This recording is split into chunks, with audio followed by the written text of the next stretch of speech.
Hi everyone, welcome back to our channel. In today's video, I'm going to show you how to add people in your videos in Clipchamp. If you want to make your videos look unique by adding the people, then this tutorial is for you. So let's get started.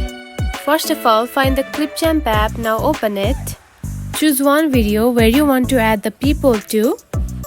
Then here you can find the option of overlay. Simply tap on it. Then here you can find the option of videos and photos. Now tap onto one.